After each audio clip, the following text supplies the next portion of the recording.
우리는 지금 어떤 환경에서 살고 있을까? 여러분이 지금 우리나라 정권이 바뀌고 난 다음에 우리나라 내부적으로 어떻게 돌아가고 있는지를 아시고 있나요? 정치는 우리나라 상권 분립이었는데 상권 분립이 없어졌습니다. 대법원장, 대통령, 국회 이것이 상권 분립이 돼야 되는데 국회에서 대법원장도 마음대로 할 수 있고 대통령도 마음대로 할 수 있고 국회 중심의 나라로 바뀌어가고 있는 것이에요. 그건 독재로 가고 있다는 말이에요. 이제 심각한데 그 내부들이 이제 저들이 첫 번째 대상이 기독교를 표적으로 삼고 있다라는 것입니다. 여러분은 모르는 사이에 많은 이 법들이 통과되면서 변화가 일어나고 있습니다. 이번에 여러분들이 지금 인구 조사를 하고 있는데 인구 조사의 속에는 뭐가 들어 있느냐면 남녀가 여자와 여자끼리 남자와 남자끼리 이 가정이 된다. 가정도 법을 바꿨어요. 그래가지고 이제 누구든지 다 신청하라. 그래서 그렇게 신청을 받고 있고요. 기독교의 수장들을 지금 감금하고 부산에 있는 손현보 목사는 아예 구속되어 있습니다. 구속되어 수사 중이고요. 여러 목사님들이 지금 큰 교회 목사님들이 구속의 기로에 서 있는 그런 모습. 그래서 미국의 대통령마저 한국의 기독교를 공격하는 기독교의 너무 종교에 대해서 정부가 민감하게 반응한다라는 걸 표현했는데 그 대통령 보좌관도 한국에 와서 이 기독교를 탄압한다고 아예 얘기를 하고 갈 정도로 지금 우리 내부적으로는 엄청난 핍박이 지금 시작되고 있습니다. 여러분 누구를 사람을 뽑느냐에 따라서 엄청나게 달라진다는 사실을 기억하셔야 될 것입니다. 여러분 얼마 전에 저한테 문자가 하나 왔는데 그 문자의 내용은 이런 것이었습니다. 김영훈 씨라는 분이 미국에 망명을 신청했다 라고 쓴 내용이었어요. 친북 정부가 종교를 탄압하고 있다는 것입니다. 세계에서 가장 높은 IQ 276을 가진 그가 지난달 10월 30일 자신의 트위터에 올린 1분 35초 분량의 영상에서 저는 기독교인이며 세계 최초 IQ 기록 보유자로서 미국의 망명을 신청한다라고 말하고 있어요. 그는 한국 내 좌파 정부의 등장과 종교 탄압을 이유로 손꼽고 있었습니다. 그는 성경적 진리를 억압하고 선조들이 지켜내려고 싸운 자유를 배반하는 친북 좌파 정부가 지배하는 한국에 더 이상 머무를 수 없다. 오늘 한국 정부는 애국자를 처벌하고 공산주의자들을 찬양하고 있다 라고 하면서 진리는 범죄가 됐고 신앙은 표적이 됐다. 저는 악에 굴복하지 않겠습니다. 신앙이 박해받지 않고 보호받는 미국의 피난처를 구합니다. 또한 그는 다른 게시물에 더 이상 한국은 존재하지 않는다. 오직 북한만이 존재한다. 이는 한국 정부가 친북 정부가 됐기 때문이다 라고 쓰고 있어요. 그래서 이분이 누군가 제가 또 찾아봤어요. 그랬더니 사업체를 우리나라에서 하고 있는데 멀리 있는 것도 아니고 우리 경찰병원 앞에 큰 사업체를 하고 있더라고요. IQ가 높은 사람은 벌써 이 정부가 무엇을 하고 있는지를 알고 떠나고 있다는 것이에요. 근데 우리 그리스도인은 떠날 수 없는 우리들은 우리에겐 더 강력한 무기가 있는데 하나님 앞에 기도하는 것입니다. 하나님 그의 백성들의 기도를 들으시고 저들의 음모와 탄압에서 자유와 평화를 주시는 분이기 때문에 우리는 기도할 것입니다. 여러분이 기도를 우습게 여기고 기도하지 않고 있는 동안에 나라는 바뀌어가고 있고 세상은 우리를 신앙에서 자유를 누리지 못하도록 만들고 있다는 사실을 기억하시기 바랍니다. 여러 징조들이 이곳저곳에서 나타나고 있습니다. 경찰 조직 안에서도 기독교를 약간 지금 공격하는 조짐들이 경찰 안에서도 나타나고 있습니다.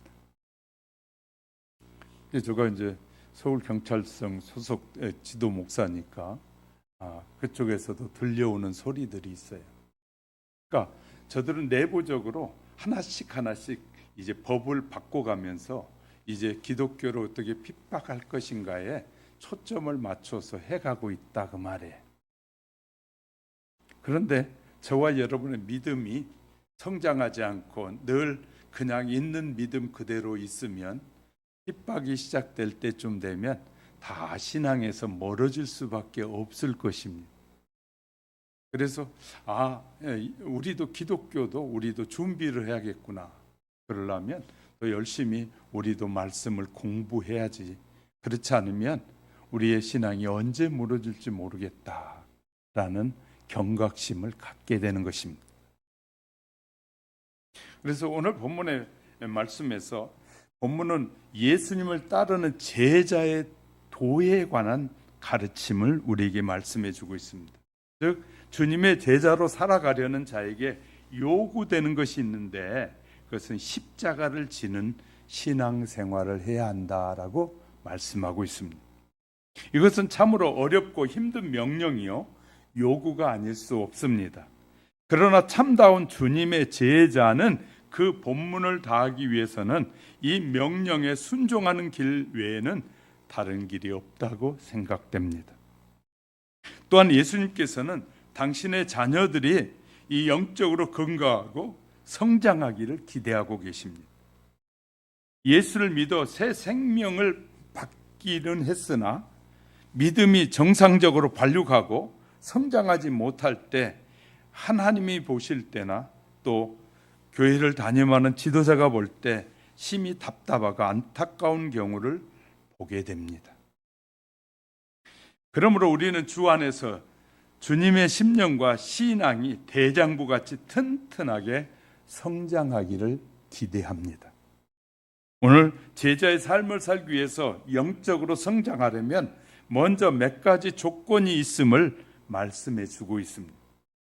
특히 십자가를 지는 구체적인 방법을 함께 살피며 나누어가는 시간에 위로부터 성령님의 충만한 은혜가 임하시기를 예수 그리스도의 이름으로 축복합니다. 첫 번째, 자기를 부정하고 이 부족함을 아는 것이다. 그래서 저는 제목을 성숙한 신앙과 영적으로 성장하려면이라는 제목을 잡았습니다. 본문 25절에 보면 수많은 무리가 함께 갈새 예수께서 돌이키사 이르시되 예수를 믿고 따르는 수많은 사람들에게 말씀하고 계신다라는 뜻입니다. 예수님은 자신을 부정하고 따르라는 것은 예수님이 자신을 부정하고 따르라는 것은 곧 자기 중심적인 생각을 버리라는 것이고 자기 중심적인 행동을 버리라라고 말하는 것입니다. 그러므로 자기를 부정하는 것은 말씀에 순종하는 삶입니다. 자기를 부정하는 것은 하나님이 나를 부르신 그 말씀에 부르셔서 자녀가 된 저와 여러분이 말씀에 순종하는 삶입니다. 하나님의 명령 가운데는 우리가 쉽게 순종할 수 없는 것이 참 많습니다. 참으로 그 명령이 부담이 되고 합리적인 것이 아니고 자신의 능력에 벗어나는 경우가 많이 있기 때문인 것이죠. 그러나 우리가 성경을 통해서 우리에게 보여주는 것은 아브라함이 친척과 고향을 버리면서까지 순종했을 때 하나님께서는 적과 꿀이 흐르는 땅을 예비해 주셨습니다. 뿐만 아니라 노아의 고집스러운 순종은 멸망 가운데 있는 백성의 가정을 구원하는 은혜를 가져왔어요. 자, 그 당시에 수많은 사람이 노아의 가족들 8명이 노아의 아버지 어머니가 세 자녀와 자부들과 함께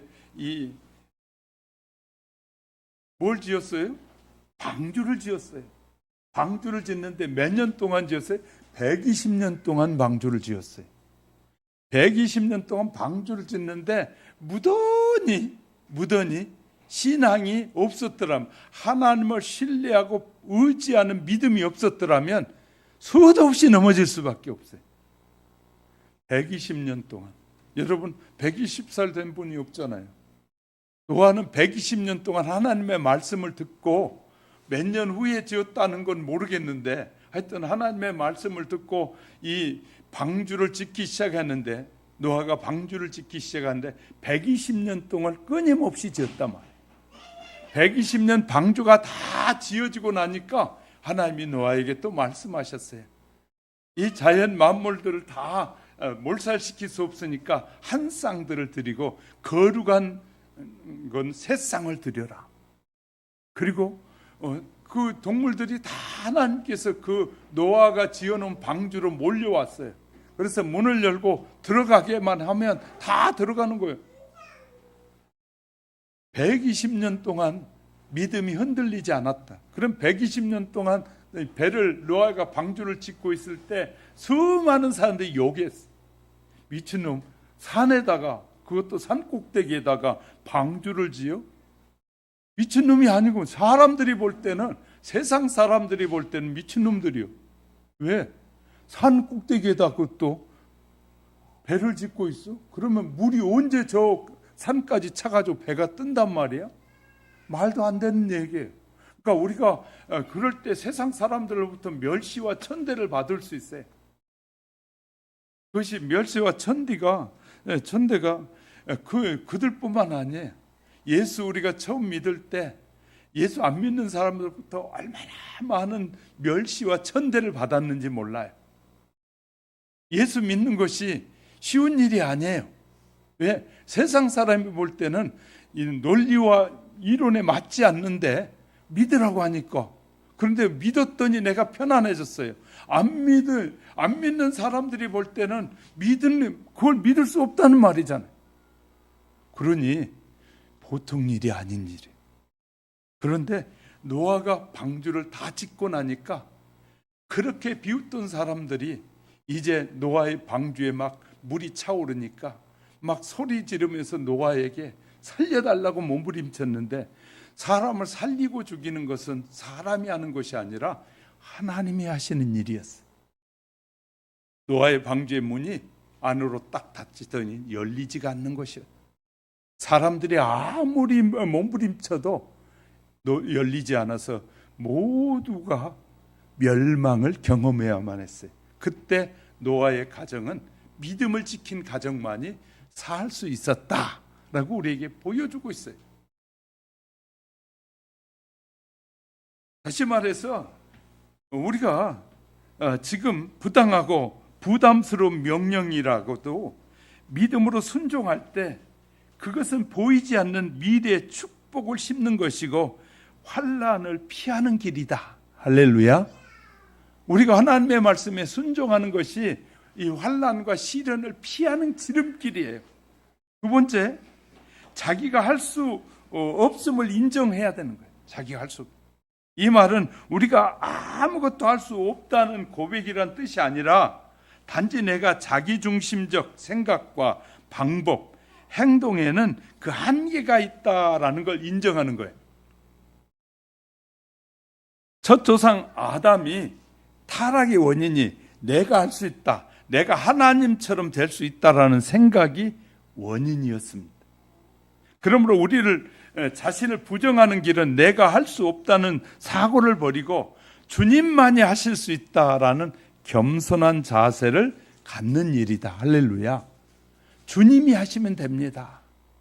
사람들은 불가능한데 주님이 하시면 됩니다라는 믿음이 필요한 거란 말이죠. 자, 이 겸손.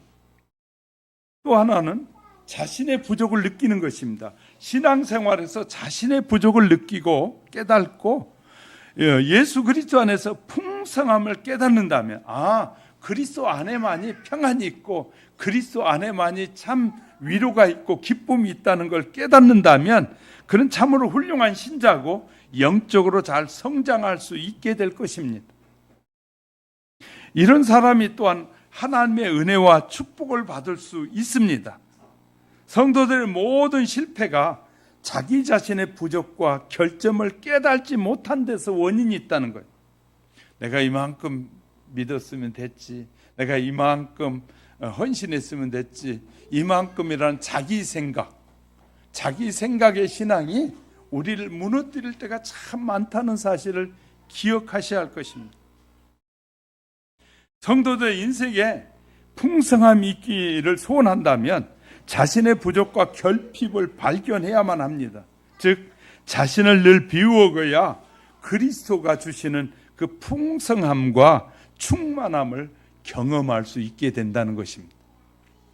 예수님께서 그래서 누가복음 1장 53절에 줄이는 자는 좋은 것으로 배불렸으며 부자는 빈손으로 보내셨도다.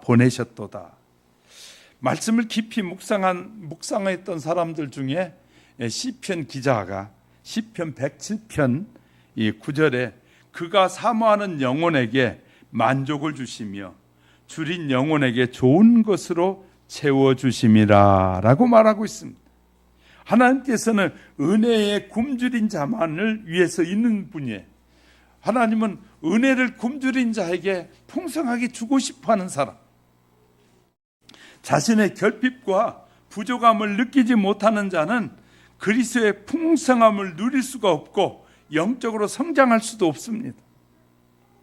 성령님께서는 풍성한 은혜를 주시기 전에 먼저 은혜를 갈급히 사모하는 마음을 먼저 주셔요.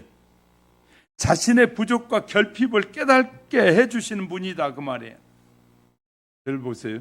등잔에 등잔불을 켜두지 않으면 기름이 적어지는지 많아지는지를 분별할 수 없어요. 근데 등잔에 기름을 켜놓으면 등잔에 이 기름이 줄어드는 걸 잘 보게 돼요.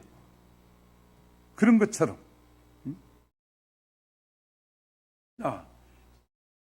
생명이 없는 신자는 부족함도 결핍도 느끼지 못하는 거예요.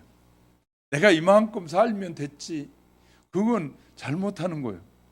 하나님께서 우리에게 건강도 주시고 우리에게 필요한 것을 공급해 주시는 것은 나만을 위하여 살라고 주는 것이 아니라 함께 살라고 하나님이 주신 것이다. 그래서 마태복음 5장 6절에서 의에 줄이고 목마른 자는 복이 있나니 그들이 배부를 것이며 라고 말씀하셨습니다. 예배 드리러 나올 때 또 조용히 기도를 시작할 때 먼저 신령한 양식을 먹어야겠다는 그 사모하는 마음이 있어야 한다고. 예배를 드릴 때 오늘도 무슨 말씀을 하시든지 내가 아멘으로 받아야지, 그리고 그렇게 살아야지, 그런 마음이 있어야 돼. 기도하다가 주님이 우리에게 깨달음을 주시면 그 말씀대로 살아야지 하지, 내게 필요한 것만 주세요, 나 이게 필요해요 하고 고집 부리고 기도하는 걸 하나님이 원하시는 것이 아니라 하나님이 그렇게 주시기 위해서 먼저 말씀하셔요. 모든 것은 약속과 성취가 있는 거예요. 약속하셨으면 그 성취를 이루시는데 하나님은 우리에게 복 주시기 전에 먼저 말씀하시는 분이에요. 너희가 이렇게 살면 복을 주신다고 말씀하셔요. 이렇게 믿으면 복을 준다고 그래요. 그냥 하나님은 아무렇게나 복을 주시는 분이 아니라 하나님이 우리에게 미리 먼저 말씀하시고 그 말씀에 순종하는 자에게 복을 주시는 거예요. 그때는 좀 아멘 해봐요. 그러니까 하나님이 우리에게 복을 주실 때 미리 말씀하셔요. 그 마음에 내가 이랬으면 좋겠다라는 마음을 주시는 거예요. 내가 어떤 사람을 만났는데 괜히 그에게 뭔가를 막 주고 싶어지는, 우리는 주고 싶은 마음이 없으면 못 줘요. 우리 지난주에 추수감사 과일이랑 다 드렸잖아요. 기도하는데 주님, 우리가 먹기보단 많이 베풀어야 되는데 누구를 드릴까요? 그랬는데 이 사람 저 사람 막 생각나게 하시더라고요. 그래서요, 제가 퍼다가 다 드렸어요. 생각나는 사람. 그분들이 우리 교회를 위해서 기도하고 우리를 위해 기도해 주는 사람들이.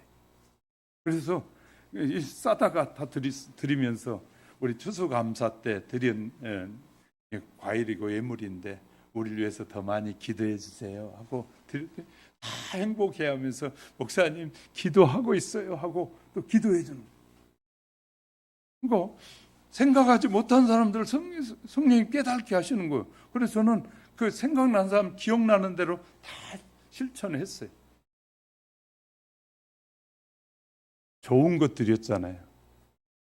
제가 하나 먹어보니까 훨씬 우리 권사님이나 안수 집사님이 좋은 걸로 하나님께 드려서 훨씬 맛있어요. 근데 욕심 부리지 않고 저는 뭐 한다고요? 우리를 위해서 기도하면서 제가 그분에게 드렸으면 좋겠다라는 마음이 딱 들 때마다 그분들에게 싸다가 다 드렸어요. 드리면서 우리 교회를 위해서 더 기도해 주세요. 그것이 더 복된 일이라고. 나만을 위해서가 아니라 정말 필요한 그분들은 그걸 받고 너무너무 기뻐하고 더 우리를 위해서 축복의 기도를 해주는 거예요. 근데 그런 마음이 없으면 못 드리죠. 내가 가지고 있는 소중한 것을 소중한 걸 누굴 다른 사람에게 준다는 게 쉬운 일이 아니거든요. 그런데 복되게 하신다는 거예요. 성경은 성령님의 역사가 갈급한 마음과 간구하는 마음에 부어진다는 거예요. 우리는 세상적으로 만족하니까 영적으로 만족해야 되는데 세상적으로 자꾸 만족하니까 영적인 만족을 구하지 않는 거예요. 그러나 우리에게 정말 신자에게 필요한 건 영적 만족이에요. 할렐루야. 하나님이 주신 은혜의 만족이에요. 세상의 만족, 그것은 금방 지나가 버려요. 그러나 영적인 만족은 우리와 영원히 함께하는 만족이에요. 할렐루야. 그러면 우리가 중요한 것을 알아야 됩니다. 영적으로 성장하려면 현재 자신의 영적인 상태에 대해서 늘 부족함이 느껴져야 돼요. 부족함을 느껴요. 그것이 정상입니다. 모든 일엔 태보와 실패 원인은 만족과 자만에 있다라고 말하고 있어요. 현 상태에 만족하여 자만하면 정지하게 되지만 부족함을 느낄 때 전진하는 법입니다. 마치 빈틈이 없는 돌을 쌓아놓으면 돌은 빈틈 없이 잘 쌓을 수 있잖아요. 그러면 물이 흡수되지 않아요. 근데요, 빈틈이 많은 스펀지는 물을 쫙 붓잖아요. 그럼 물을 쫙 흡수해버려요.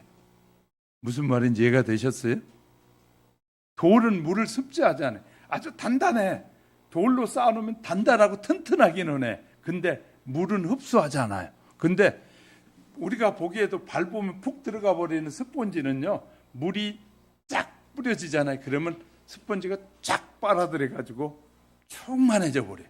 그런 것처럼 저와 여러분이 하나님의 영적인 은혜를 사모하는 마음이 없이 살면 우리의 신앙이 자꾸 허물어지기 시작하는 거예요. 신앙이 허물어진다. 우리 영적인 성장이 필요한 거예요. 자, 그래서 우리가 정신 차려야 될 것은 나의 부족함을 깨닫고 내가 이만큼 살면 됐지, 이만큼 먹은 것이 충분하면 됐지, 그걸로 만족한다면 여러분의 신앙은 거기에 머물다가 시련이 오고 아픔이 있으면 쉽게 흔들리게 될 것입니다. 그러나 성숙해져 버리잖아요. 그러면 남에게 주고도 안 아까워. 내 걸 막 줘도 하나도 안 아까워. 아멘을 안 하시는 거 보니까 아까운 게 아직도 많이 있는가 봐요. 그죠? 자, 내가 가지고 있는 소중한 걸 남에게 줘도 그것이 남에게 주는 것이 주의 약속대로 복이 있다라고 생각하면 줘도 안 아까워요. 근데 내 것이 이것이 소중하다라고 그걸 붙잡고 있으면 아까워요. 하나님의 말씀이 내 안에 있으면 줘라 그러면 그냥 기도하다가 주고 싶은 마음이 생기면 갖다 주면 되는데, 그러면 하나님이 주라고 할 때는 내게 그런 마음을 주실 때는 내게 뭐 하려고? 복을 주시려고 하는. 할렐루야. 여러분 갑자기 어느 순간에 아이고 목사님한테 뭐 좀 드려야겠다라는 생각이 들 때 여러분 가져오시면 돼. 왜냐하면 저는 또 다른 사람 기도하다가 다른 사람을 주고 싶은 마음이 들면 드려버리는 거예요. 또 우리는요, 하나님의 사람은 하나님의 말씀에 순종해서 내가 살면 그 다음에 그것보다 더 좋은 걸 주신 분이 하나님이에요. 할렐루야. 이런 믿음이 있어야 돼. 그러면 하나님 앞에 드리는 모든 시간과 물질과 우리의 삶이 너무너무 행복해져. 줬는데도 행복해져. 왜? 하나님이 축복해 주실 것을 기대하기 때문에. 할렐루야. 이 영적인 만족이에요. 영적인 만족. 그러나 내가 이걸 더 소중히 여겨. 그러면 주고 주려면 아까워서 못 주는 거예요. 이게 이제 우리가 알아야 돼요. 좋은 열매도 맺을 수가 없게 됩니다. 포도나무, 그래서 예수님은 요한복음 15장 5절에서 나를 떠나서는 너희가 아무것도 할 수 없음이라 라고 말씀. 포도나무 가지에, 절 보세요. 포도나무 요 가지에, 요 꽃의 가지에 1mm만 떨어져도 그때부터 죽어버려요. 1mm만 떨어져도. 딱 나무에 붙어 있어야지. 나무에서 1mm, 우리가 볼 때 1mm는 떨어진 것 같지 않아. 그런데 어느 날부터 죽기 시작하는 거예요. 죽어가는 거예요. 그러면 풍성한 꽃도 안 피고 풍성한 열매를 못 맺어요. 그런 것처럼 자동차 운전을 운전하는 사람들의 성향을 조사해 본 연구자들이 이렇게 쓰고 있더라고요. 이 자동차 운전하는 사람들이 언제 사고가 가장 많이 나느냐를 연구해 보고 발표를 했는데, 자동차 운전 면허증을 따고 1년이 지난 사람들이 가장 사고가 많다는 거예요. 1년쯤 운전하고 나니까 조금 자신감이 붙어. 그러니까 이제부터는 막 운전하기 시작하니까 사고가 많다는 것입니다. 성도 여러분, 우리가 영적으로 지속적으로 성장하려면 자신의 부족과 결핍을 늘 깨달아 주님만 바라보고 은혜를 사모하는 생활을 할 때 우리가 영적으로 지속적인 성장이 이루어진다는 사실을 믿으시기를 주님의 이름으로 축복합니다. 축복합니다. 자, 두 번째는 결단의 길은 신앙의 뿌리를 깊게 합니다. 결단해요. 본문 26절이 그런 내용입니다. 한번 읽어볼게요. 같이 읽습니다. 시작. 무릇 내게 오는 자가 자기 부모와 처자와 형제와 자매와 더욱 자기 목숨까지 미워하지 아니하며 능히 내 제자가 되지 못하고, 인간관계를 통해서 다가오는 당연시 여긴 생각하는 일들이 수없이 많은 혼란에 빠지게 우리 신앙생활에서 신앙인으로 살아가려고 한다면 수많은 성도에게 단절이 필요해요. 결단해야 된다고 하네. 신앙생활엔 결단이 필요한 거예요. 나를 향한 하나님의 사랑이 초대교회 성도들을 매우 괴롭힌 가장 잔인한 방법들 가운데 하나였어요.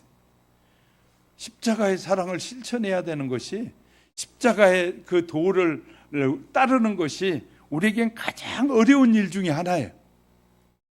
그래서 당시 예수를 믿는다는 것은 십자가의 고통을 감수해야 하는 큰 핍박의 길이었어요. 초대교회 신앙을 가진 사람들은. 오늘날 역시 예수를 믿는다는 사실이 이 정도의 고통을 감수하는 큰 핍박의 길이 됩니다. 이 정도에 따라서 다를지는 모르지만, 개인적인 사정에 다를지 모르지만 고통의 길이요, 또 시련의 길이 아닐 수 없어요. 신앙생활이 고통의 길이에요. 초대교회나 지금도 주님을 따르는 길은 멸시와 천대가 따르는 길입니다. 이게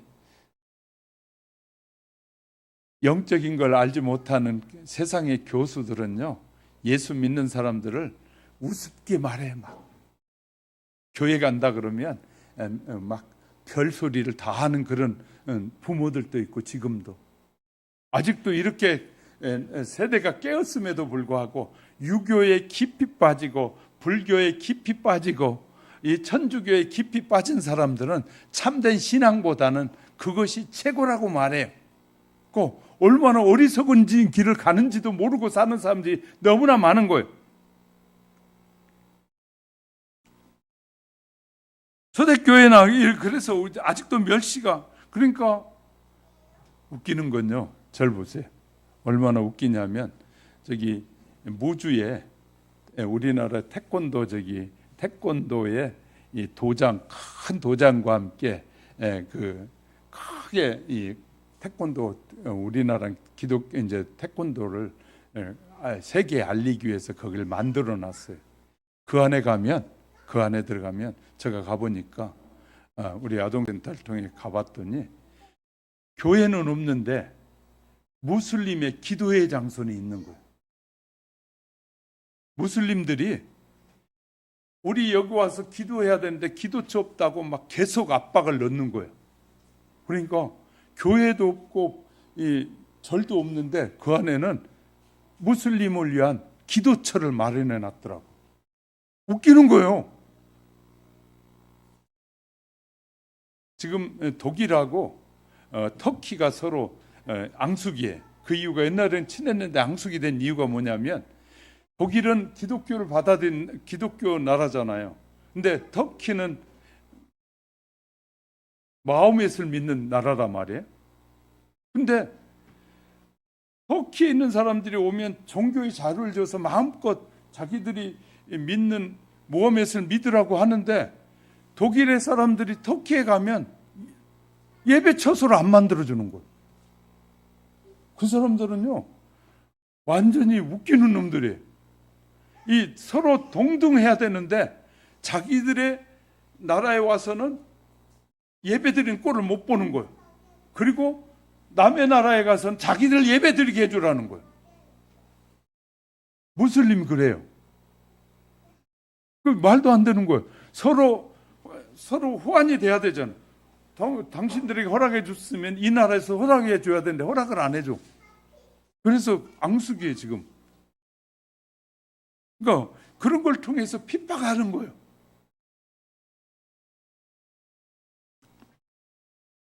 그래서 그렇게 이제 믿음 생활하려면 뭐가 따른다고요? 희생이 따르는 길이에요. 그래서 신앙생활에 예수를 잘 믿는 길은, 진짜 잘 믿는 길은 희생이 따르는 길이에요. 가야 될 때 못 갈 때 많잖아요. 우리 권사님, 우리 어떤 행사가 있어서 가야 될 때 못 갈 때 많잖아요. 그죠? 특별히 가족들의 행사 뭐 있으면 안 갈 수도 없고, 예배 드린다고 안 갈 수도 없고, 그래가지고 뭐 애수쟁이들은 이럴 때는 안 오냐 막 하고 별소리를 다 들어. 그래도 우리가 하나님이 먼저이기 때문에, 예배가 먼저이기 때문에, 내 삶이 먼저이기 때문에 하나님 앞에 예배 드리는 거거든요.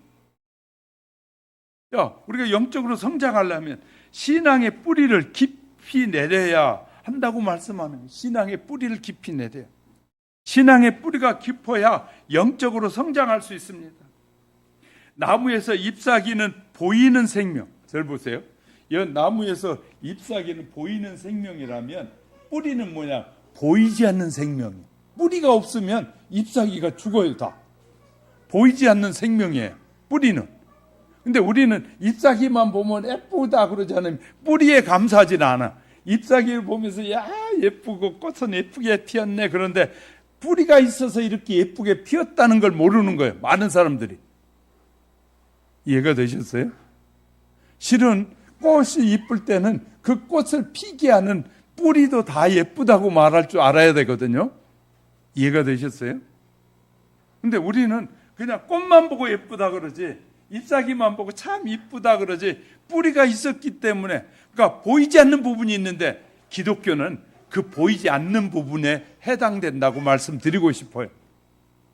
기독교인은 보이지 않는 부분, 그것이 하나님이 섬기라고 하는 부분이에요. 보이지 않는 부분을 소중히 여겨라. 자, 뿌리를, 그래서 예수님은 마가복음 4장 5절 6절에서 이렇게 말씀하셔요. 더러는 흙이 얕은 돌밭에 떨어짐에 흙이 깊지 아니하므로 곧 싹이 나오나 해가 돋은 후에 타서 뿌리가 없으므로 말랐고, 씨 뿌리는 비유를 통해서 예수님이 설명해요. 뿌리를 깊게 내리지 아니하면 뭐 한다고요? 다 무너지게 된다. 이 말씀 준비하면서 아무리 생각해봐도 우리가 공부를 해서 더 뿌리를 깊이 내리면 안 되겠구나 라고 하나님 저에게 깊이 깨닫게 하시는 거예요. 예수님께서 마태복음 6장 1절에서 사람에게 보이려고 그들 앞에서 너희의 의를 행치 않도록 주의하라. 사람들이 보는 데서 잘하는 사람이 있어요. 보지 않는 데서 막 욕하고 보지 않는 데서 막 별일 다 하다가 보기만 하면 아이고 멋있네요, 이쁘네요, 아 대단하네, 돌아서 가지고 뭐가 이쁘, 참 엉터리, 머리도 저렇게 하고 왔네, 막 그렇게 욕하는 사람들이 많잖아요. 판단하는 사람들이 많잖아요. 세상의 대부분 사람들이 그래요. 자기를 특별히 미워하는 사람에게 돌아서서는 별 저주를 다 하기도 해요. 그러잖아요. 근데 뭐라고요? 주님은 우리에게, 하나님의 자녀들에게 그렇지 말라는 거예요. 그러면서 한 예를 우리에게 설명해 주셨어요. 하나님께서 선지자 이사야에게 이사야 39장에 보면 히스기야 왕이 죽을 병이 걸리게 돼요. 그래서 히스기야 왕이 죽을 병이 걸리자 뭐 하게 되냐면 얼굴을 벽에다 향하고 하나님 앞에 기도했어요. 하나님, 내가 하나님 뜻대로 살고자 얼마나 몸부림치고 애쓰는지 아시잖아요. 하나님, 나의 생명을 좀 연장시켜 주세요 하고 간절히 기도했어요. 그럴 때 하나님께서 히스기야의 기도를 들으시고 생명을 연장해 주셔요. 연장해 줬어요. 근데 여기서 하여튼 기가 막히게 성경이요, 우리에게 기가 막힌 걸 가르쳐줘요. 히스기야에게 병이 나았어요. 병이 나았단 말을 듣고 바벨론 왕이 무로닥 이 발라딘이라는 자가 축하하려고 사절단을 잔뜩 보내면서 거기 사절단에 막 선물, 금은보화를 함께 보냈어요. 그래서 바벨론 왕이 사절단이 도착하자 히스기야가 너무너무 기분이 좋은 거예요. 기분이 좋아가지고 하나님의 전에 모든 금은보화를 다 보여주고 무기고까지 다 열어 보여줘 버렸어요. 자, 사절단이 왔으면 어떻게 해야 될까요? 우리 이제 신앙인이 생각해 봐야 될 거예요. 사절단이 왔을 땐 나를 고치신 분 하나님입니다. 하나님이 나를 이렇게 생명을 연장시켜 주었습니다, 고쳐 주셨습니다 하고 말해야 되는데, 사절단에게 하나님의 이름은 꺼내지도 않고 사절단에게 다 보여줬어요. 그때 하나님께서 이사야 선지자를 통해서 다시 말씀하셨어요. 이사야 39장 이하 읽어보시면 알아요. 거기에 뭐라고 나오냐, 네가 나의 이름을 높이지 않고 너가 치료한 것만, 내가 고침받은 것에 너무너무 행복해가지고 바벨론 왕에게 보여준 모든 것이 바벨론으로 다 끌려가게 될 것이다. 근데 그렇게 됐어요. 우리는 기억해야 돼요. 우리는 모든 일을 하나님이 하셨다고 감사하지 않으면 내게 주었던 모든 것도 빼앗길 수 있다는 거예요. 그러니까 하나님께서 이사야 선지자가 돌아서니까 히스기야가 그런 모습을 보이니까 하나님께서 선지자를 다시 보내. 너는 히스기야에게 말해라.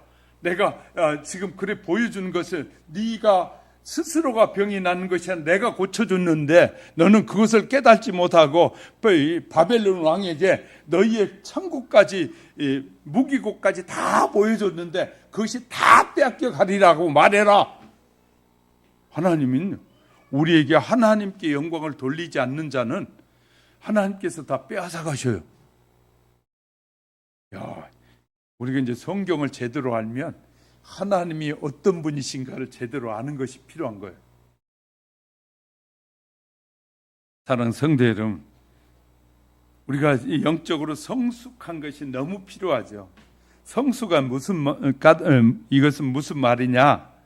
사실 히스기야 왕은 하나님의 은혜를 간증하고 영광을 돌려야 할 텐데 하나님의 은혜는 다 잊어버리고 자기 과시에 급급했다 말이에요. 자, 그랬더니 우리의 성도들의 신앙생활에서 남에게 드러나지 않는 숨은 미덕은 식물의 뿌리와 같은 것이에요. 식물의 뿌리와 같은 것이다.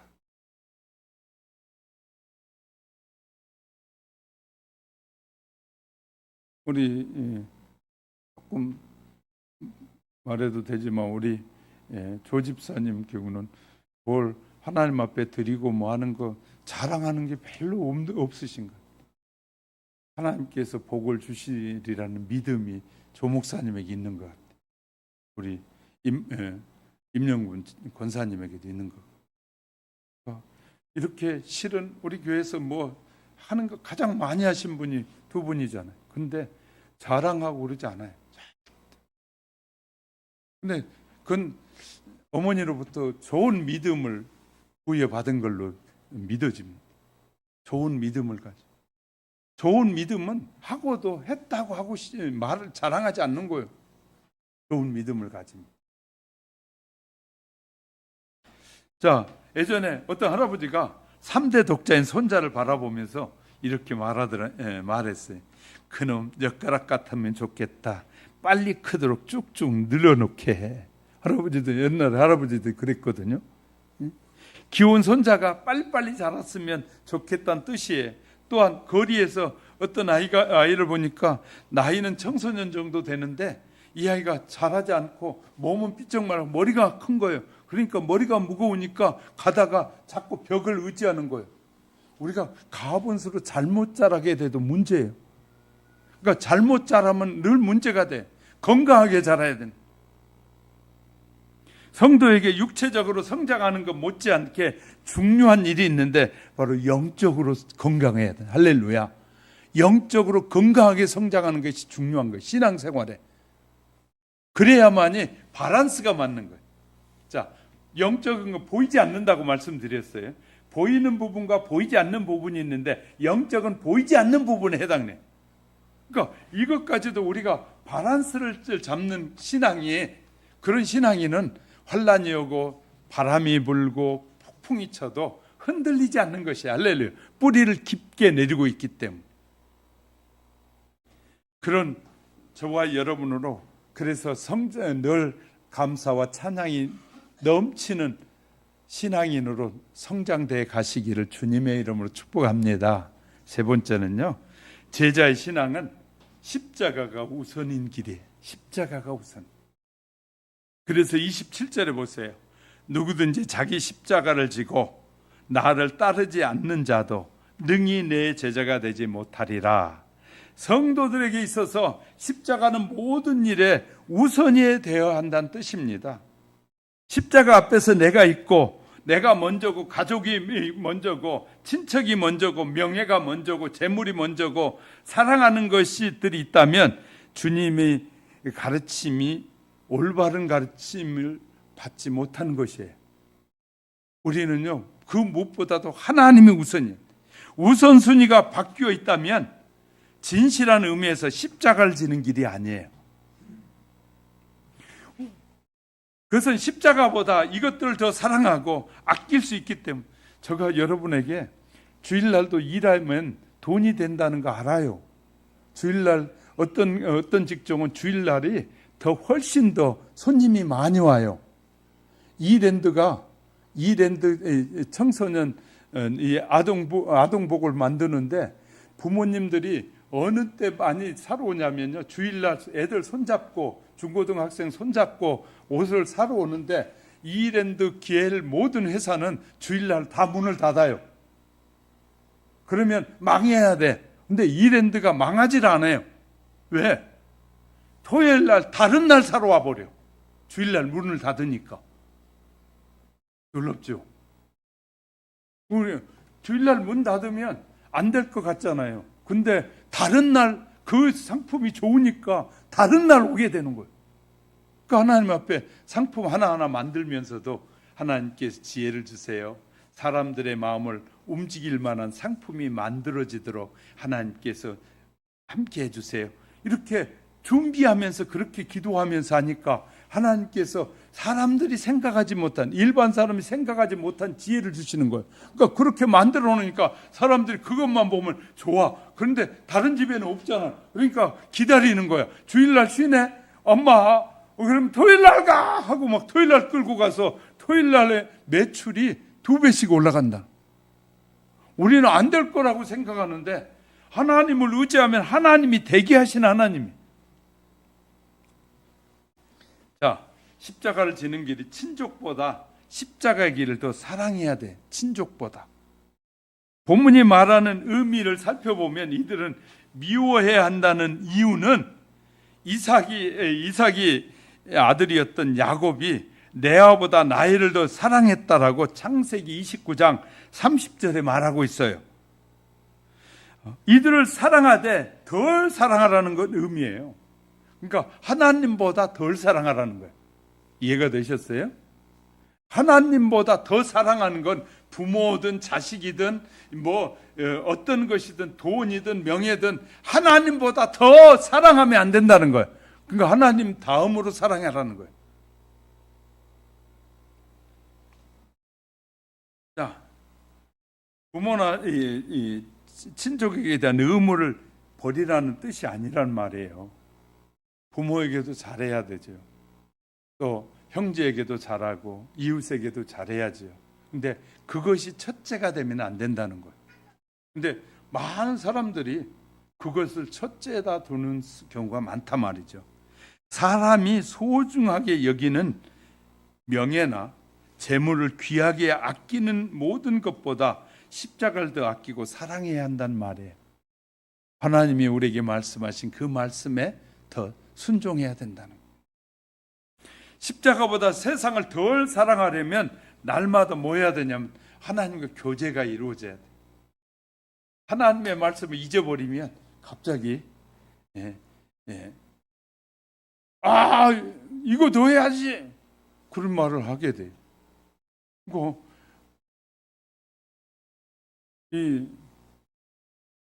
우리는 그런 일이 없지만 다른 목사님들이 그래요. 안 믿는 형제들이 주일날 부모님의 생일이면 주일날 해야 된다고 막 따진다는 거예요. 믿음이 없는 사람들은 그렇게 막 함부로 부모가 하나님보다 앞서는 거예요. 그러니까 이게 웃긴다는 거예요. 그게 핍박이 되고, 그러니까 위에 사람이면 괜찮은데 아래 사람일 때는 굉장히 핍박이 심하다는 거예요. 또 저희는 그래도 다행인 것이 우리 아버지 어머님이 소천하시곤 벌써 10년이 넘었는데요. 제가 한 번도 기일에 가지 않았는데 우리 큰 형님이나 작은 형님이 야 동생 왜 안 오냐 한 번도 그런 말이 없어요. 제가 말씀을 드렸거든요. 아버지 어머니 돌아가시면 저는 이 하늘에 가 계시니까 육체만 땅에 묻었고 하늘에 계시니까 그런 거나 예배 안 드립니다 하고 딱 얘기했더니 그 다음부터 우리 형님들인데도 불구하고 저한테 목사가 그때 그걸 하냐 그런 말 한마디 안 해. 감사하잖아요. 그죠? 감사하잖아요. 우리 형님은 가요. 여기 성내동에 있는 형님은 기일만 되면 내려가. 그래가지고 큰 형님하고 둘이 교제도 하고 막 음식도 먹고 그러고 올라와요. 근데 저한테 시간이 돼 그러고 전화가 와요. 작은 형님이 형님 저희 지금 일이 바빠서 안 되겠는데요. 그러니까 김 목사는 그러면 해야지. 안 바쁜 나는 갔다 올게. 그리고 평일에 가요. 절대 저에게 그런 말을 안 해. 형님들인데도. 큰 형님하고 저 나이가 7살 차이거든요. 7살 더 먹은 형님이 김 목사는 예수 믿었더니 부모도 몰라보냐 이런 말 안 해. 절대 없어. 그런 말 없어요. 김 목사가 가는 길에 도움이 돼야지 하고 말하지. 너무너무 감사하죠. 근데 그것들 때문에 핍박을 받기도 한다는 거예요. 자, 우리가 그러면 나는 어떻게 해야 되느냐? 말씀을 묵상하는. 자, 제가 설교 준비해 놓고요. 토요일 날로 자기 전에 내일 말씀을 바르게 전해야 되는데 어떻게 해야 바르게 전할까? 성도들이 싫어해도 하나님이 원하시는 말씀을 전해야지. 늘 저는 그런 중심이에요. 다른 목사는 사람들 기분 좋게 하는 설교를 하든지 막 칭찬하는 설교 많이 할지라도 나는 하나님을 기분 좋게 하는 설교 해야지. 애를 쓰는 거예요. 저는 늘 설교 준비하면서도 그래. 하나님이 이 말을 하면 권사님이 싫어하겠다. 이 말을 하면 안수 집사님이 싫어할 말 같다라는 생각이 들어요.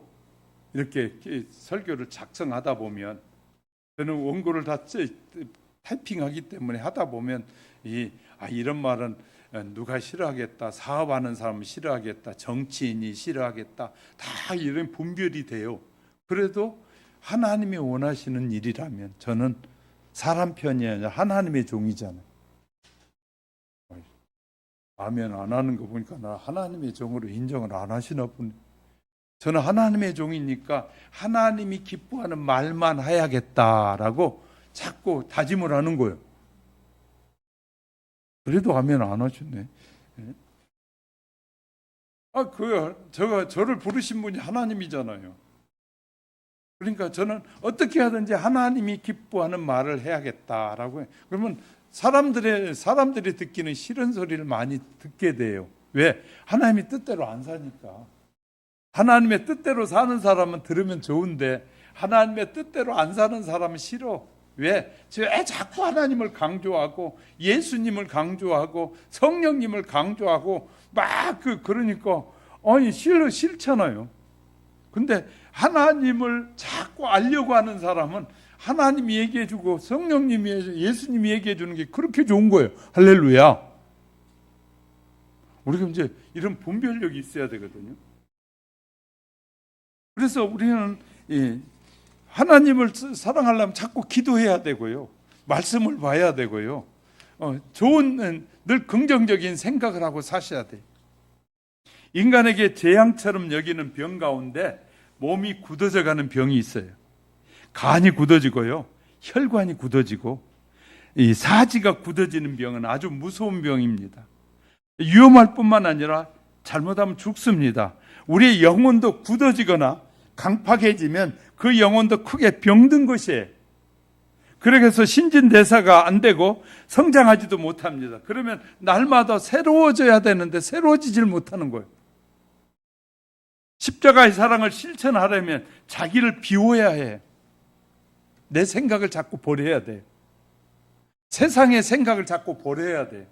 세상의 지식으로 가득 찬 사람 하나님의 말씀하면 아니 누가 학자는 무슨 말을 했는데 하고 하나님의 말씀을 고절해.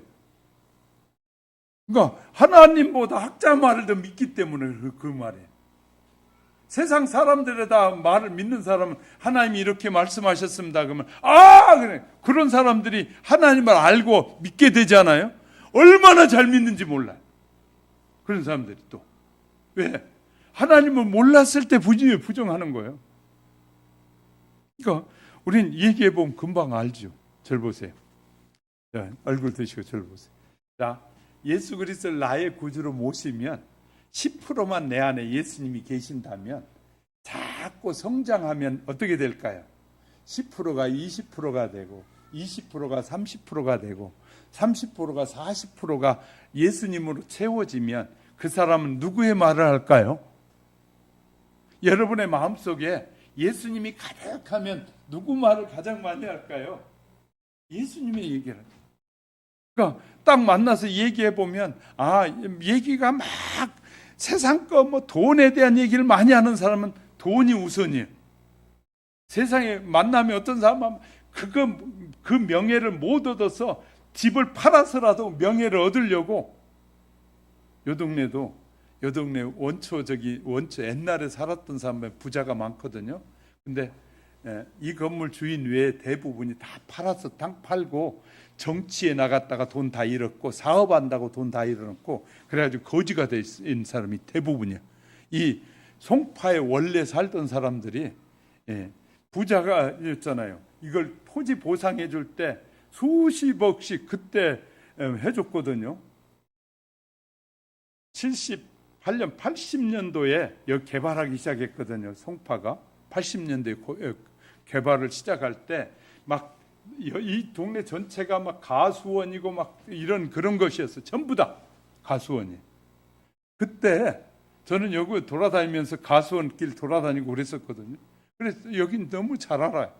제가 예비군 훈련 받으러 여기 보인상고 뒤에가 예비군 훈련장이 여기라 제가 천호동 살면서 차 타고 예비군 훈련을 여기로 받으러 왔으니까 30대면 지금 40년 전 얘기를 하는 거예요.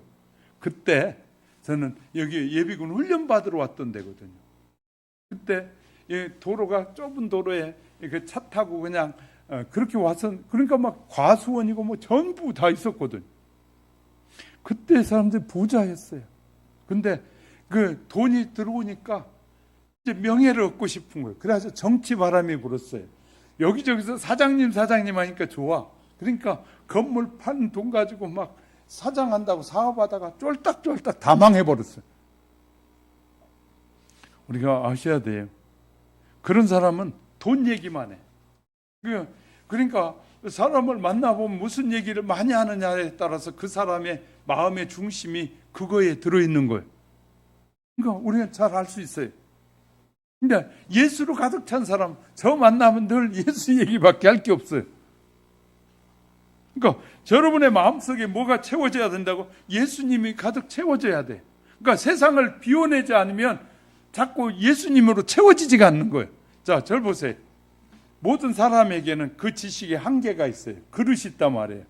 각자에게 그릇에, 머리에도 그릇이 한계가 있는데 그 그릇에 세상의 지식으로 가득 차 있으면 예수님이 들어갈 길이 없는 거예요. 그래, 비워내야 돼. 비워내야만이 예수님이 채워질 수 있는 거예요. 예수님의 제자였던 요한에게 말씀해 주셨어요. 그래서 요한일서 2장 15절 16절에 이렇게 말씀해 주고 있어요. 요한일서 2장 15절 16절에 뭐라고요? 이 세상이나 세상에 있는 것들을 사랑치 말라. 누구든지 세상을 사랑하면 아버지의 사랑이 그 속에 있지 아니하니 이는 세상에 있는 모든 것이 육체의 정욕, 안목의 정욕, 이생의 자랑이나 다 아버지께서 쫓아온 것이 아니요 세상으로 쫓아온 것이다. 세상에서 난 것이라는 거예요. 그러니까 아버지께서 온 것이 아니라는 거예요. 그러므로 영적으로 성장을 가로막는 요소를 찾아야 돼요. 나의 영적인 성장을 가로막는 것이 무엇일까? 가장 좋아하는 것을 포기하면 돼요. 그러니까 내가 가장 소원하는 걸 자꾸 포기하고 하나님이 소원하는 쪽으로 바꾸는 것이에요. 그럼 영적으로는 성장입니다. 그런데 보면요, 어떤 사람은 말이 많아 수다스러운 사람, 온통 이 마음을 요동치면 영적으로 성장을 가로막게 돼요. 말이 많은 사람. 또요, 어떤 사람은요, 급한 성질 때문에 영적으로 성장이 안 돼. 조금만 기분 나쁘면 막 열성을 막 성질을 부리게 되면 영적으로 성장이 안 이루어져요. 그러므로 단순히 설교를 많이 들었다고 영적으로 성장하는 거 아니에요. 어떤 사람은 이 가정에 하루 종일 설교 틀어놔. 세상에 설교 틀어놓으면 세상 얘기 많이 하는 설교가 많아. 세상 얘기 많이 하는. 그러니까 세상 얘기 많이 하는 설교 들어봐야 결국은 그 믿음이 자라는 것이 아니에요. 중요한 건 내가 스스로 말씀을 파고들고 들은 말씀을 깨달아진 말씀을 순종할 때 영적으로 성장해. 할렐루야. 많이 들었다고 성장하는 것이 아니라 그 말씀을 듣고 믿고 행할 때, 할렐루야, 할 때 영적으로 성장하게 된다는 사실을 믿으시길 바랍니다. 오늘 공유와 진리 안에서 바르게 성장하여 예수 그리스도를 부인하지 않는 건전한 신앙인으로 성장하는 은혜가 저와 여러분 속에 충만해지시기를 예수님의 이름으로 축복합니다.